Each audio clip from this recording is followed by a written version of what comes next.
Fala pessoal, tudo bem com vocês? Nem sempre irei trazer produtos recomendados aqui. Também acho importante alertar o que devem evitar. Sempre que vou comprar algum eletrodoméstico, observo a rede de assistências técnicas. Eventualmente, qualquer coisa pode quebrar. E é importante ter algum lugar por perto especializado que saiba consertar. É claro que essa regra tem exceções. Algumas coisas têm uma qualidade tão superior à média que compensam o risco. Exemplo disso é o sucesso que a Toyota faz nos interiores do país sem ter concessionária por lá. A falta de assistências de outras marcas na minha cidade fez com que as coisas da Electrolux ocupassem quase todos os espaços da minha casa. Tinha uma lavadora de roupas que fiz um vídeo e vou deixar o card aí em cima. Ela deu defeito 2 vezes antes de não ter conserto. Troquei pela maravilhosa Panasonic que indiquei para vocês. Tive também a lavadora de alta pressão da Electrolux, que quebrou de um jeito que não compensava mais consertar. Troquei por uma da Karcher e aproveitei para dar dicas sobre o que observar ao comprar lavadoras de alta pressão. Confere no card aí de cima. Ainda tenho da Electrolux aqui o micro-ondas, aspirador de pó e a geladeira. O que eu vou falar não é baseado apenas em um produto da marca, como vocês podem ver.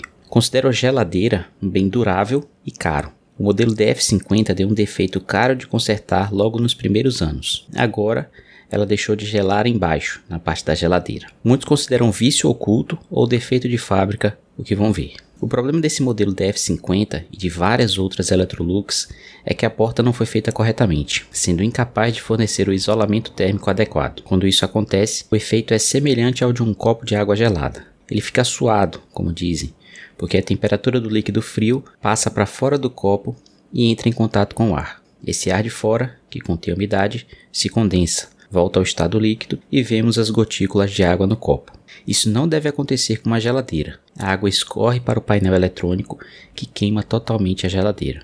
A borracha está boa, não está faltando gás, o congelador funciona perfeitamente, não ocorreu congelamento do duto que desce para a geladeira, o switch que identifica a abertura e fechamento das portas está bom, mas não adianta trocar a porta, porque o problema é como a porta foi feita. Não adianta trocar o painel eletrônico, porque a água vai voltar a escorrer e queimar o novo painel. Pela experiência que já tive com outras coisas da Electrolux, fica fácil de entender por que essa marca não vai entrar mais aqui em casa.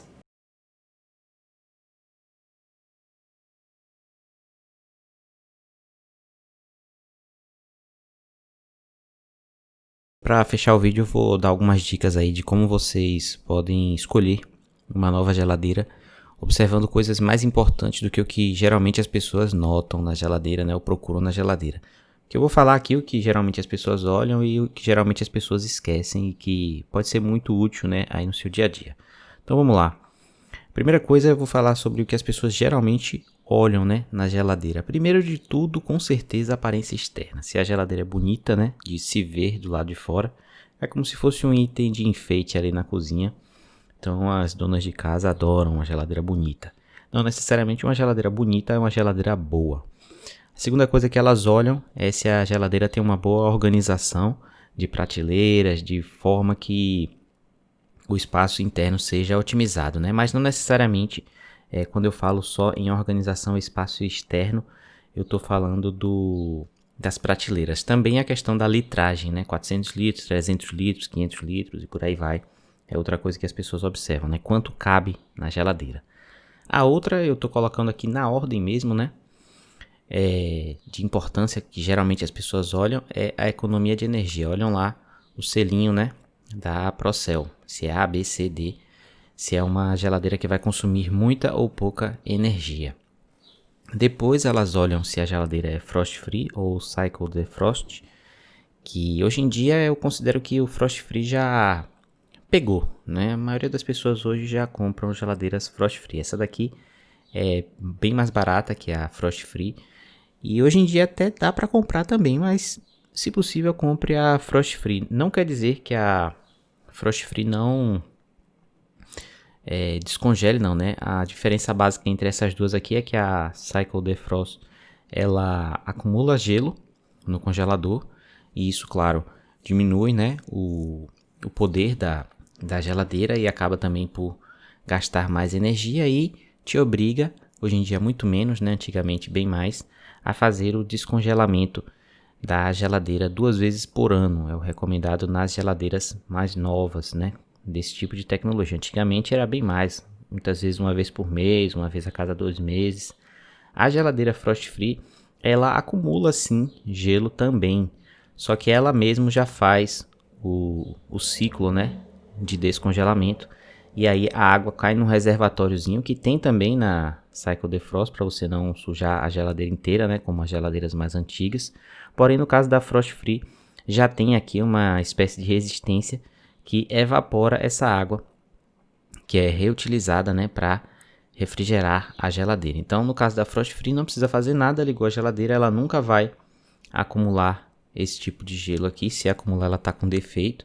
E o que ela gerar de congelamento, né, nela mesmo, ela vai derreter sozinha, vai cair no reservatório que vai evaporar. Então, manutenção zero no caso da Frost Free. Se puder, pegue uma Frost Free.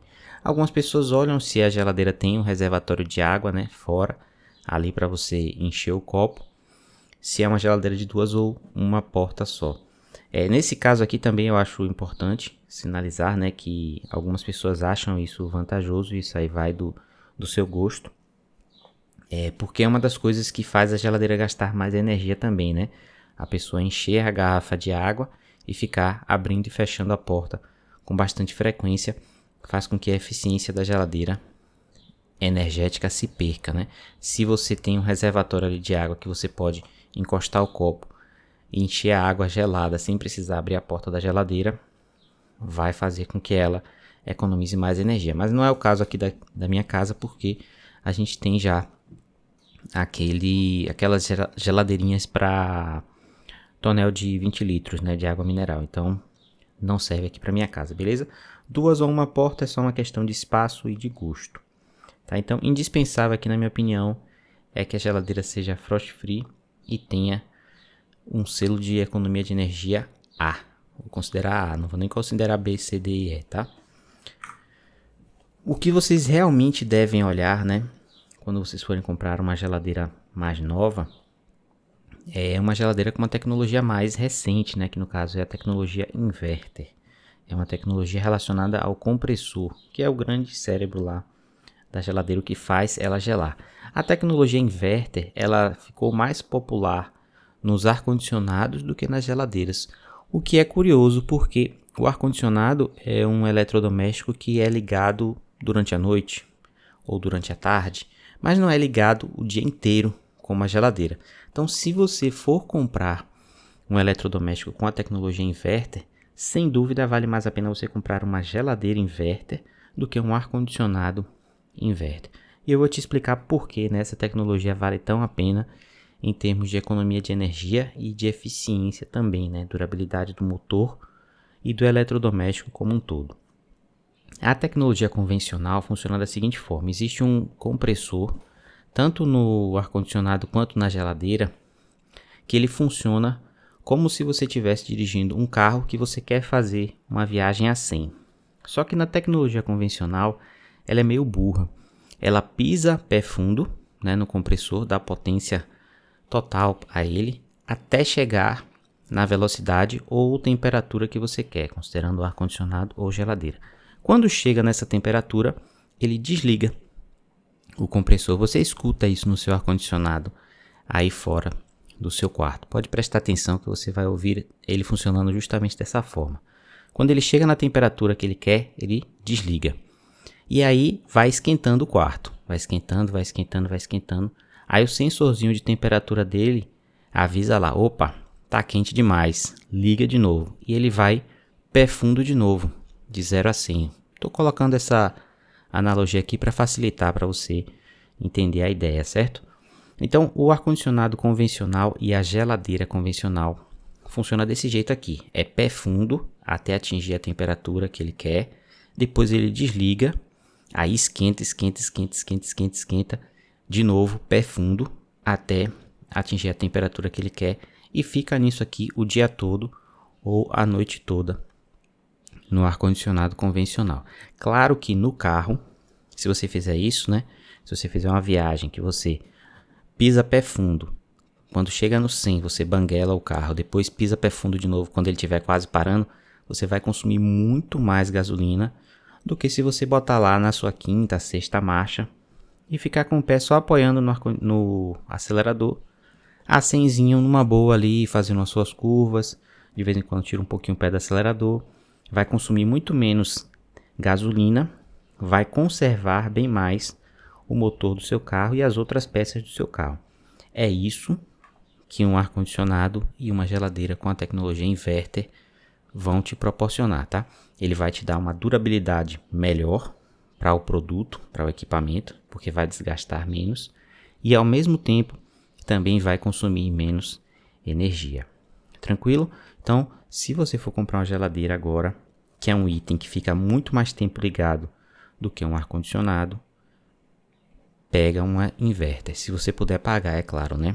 Esse preço extra aqui, com o passar do tempo, ele vai ser pago, pode ter certeza, e vai valer mais a pena. No caso do ar-condicionado, além dessa economia, ele também atinge a temperatura ideal mais rápido do que o convencional.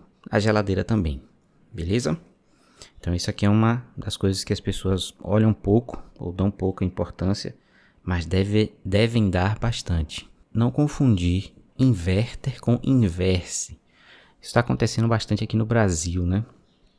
E claro, as marcas são malandras e tentam pegar vocês aí desprevenidos.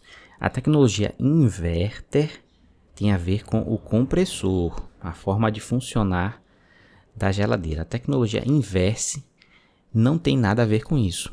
É só uma inversão de onde fica o congelador, ó. Na convencional fica em cima e na geladeira inverse o congelador fica embaixo. Ah, Pincho, qual a vantagem disso? Depende, para cada pessoa pode ter vantagens ou desvantagens. Geralmente a geladeira convencional ela tem a parte da geladeira maior, tá? Da litragem total da geladeira, digamos que aqui seja 450 litros, vamos considerar que aqui tem 350 e aqui tem 100 litros, tá? Então o congelador sempre é menor nessas geladeiras convencionais. Já nas geladeiras inverse, geralmente o espaço do congelador, tá vendo aqui, ó, é maior do que do convencional. E a geladeira, a parte da geladeira é menor. Ô Pinche, e aí como é que fica? Tem gente que precisa, né, de um pouco mais de congelador e um pouco menos de geladeira. Essa é a primeira parte. A segunda parte é que tem gente que é baixinho ou baixinha e aí guarda coisas, né, lá que vão dificilmente voltar a precisar pegar tão cedo. E aí precisam subir no banquinho, né, correm um risco.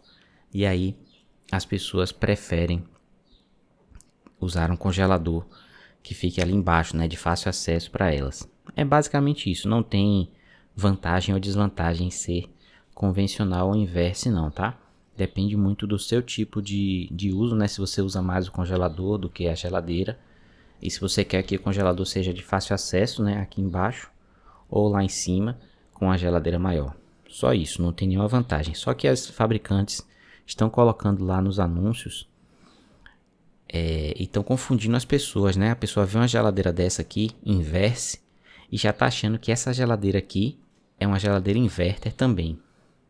E tem um monte de geladeira inverse convencional em relação ao... E agora eu vou falar de tecnologias aí exclusivas que você vai encontrar entre as marcas, né? Eu estou só citando aqui duas das tecnologias que eu encontrei na que eu escolhi para substituir a antiga, que eu achei interessante.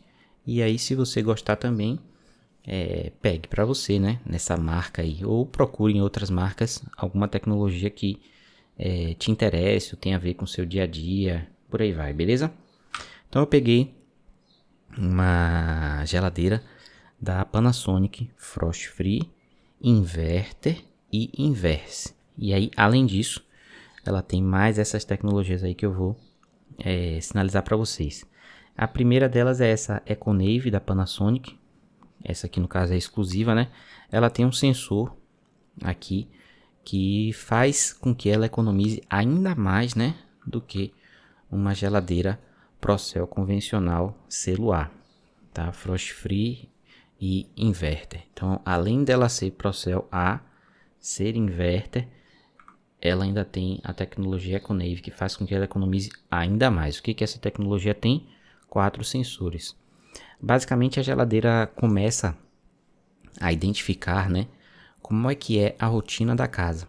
Porque você sabe, ao longo do dia você não usa a geladeira de forma igual, né? Vai ter o tempo que você não vai estar em casa, vai ter o tempo que você vai estar dormindo. E a geladeira não precisa funcionar da mesma forma 24 horas. Ela pode funcionar de forma mais pesada ou mais leve, de acordo com a rotina da casa. Então esses 4 sensores vão identificar a luminosidade, ela vai saber se é dia ou noite, e isso já vai mudar também o funcionamento do compressor dela. Ela vai verificar o tempo inteiro a temperatura externa, então ela sabe se o dia está quente ou frio, você não precisa dizer isso para ela. Ela está sempre monitorando a temperatura interna, e esse aqui, convencional em várias geladeiras, né? Ela sempre detecta a abertura da porta, não só, né? Aquele sensor que detecta se a porta está aberta e apita, né? Avisando para você fechar a porta. Mas ela também detecta quantas vezes a porta é aberta por dia e quando. Isso vai dar para ela uma noção da rotina da casa. E aí, depois de um tempo, ela vai criar ali um perfil, né, de funcionamento do compressor dela, que vai garantir que ela economize ainda mais energia. Tranquilo? Outras 2 tecnologias que eu achei lá: ajusta as condições internas da gaveta, bloqueando ou liberando a saída de umidade para que ela esteja sempre entre 85% e 90%, intervalo percentual ideal para a maior conservação dos alimentos. Então, ela tem uma parte lá que fica regulando a condição de umidade dentro dessa gavetinha para frutas e verduras, fazendo com que elas durem mais, né? Que é o objetivo principal da geladeira. A gente coloca lá para que as coisas durem mais, mas frutas e verduras são coisas mais difíceis de conservar na geladeira, né? Todo mundo sabe aí e passa por esse perrengue. A outra é que ela tem uma luz aqui, né, do lado, que fica ou acesa ou piscando, depende da situação. Que na verdade é um conjunto de luzes, né? Cores azul e verde potencializam a vitamina C de frutas e vegetais, enquanto a luz branca potencializa a vitamina D. Então são 3 luzes aí que ajudam, né? Foram feitos testes, né, nessa geladeira e eles já comprovaram, né, que de fato tudo isso aí que eles estão colocando de fato funciona e ajuda, né? Então não tô fazendo propaganda dessa geladeira, mas foram coisas aí que eu achei interessante, né, de citar para vocês e que eu acho que vocês devem sempre dar uma olhadinha, né, num diferencial ali de alguma marca, fora o convencional, né, o Inverse, Inverter, Frost Free. Mas se você não quiser nenhuma tecnologia adicional, né, claro que isso vai ter um custo, pegue pelo menos uma geladeira com essas 3 coisas, né, Frost Free, Inverter e Inverse se você quiser que o congelador seja maior. Tranquilo? É isso, espero que tenha gostado. Vou ficando por aqui. Um abração e tchau, tchau.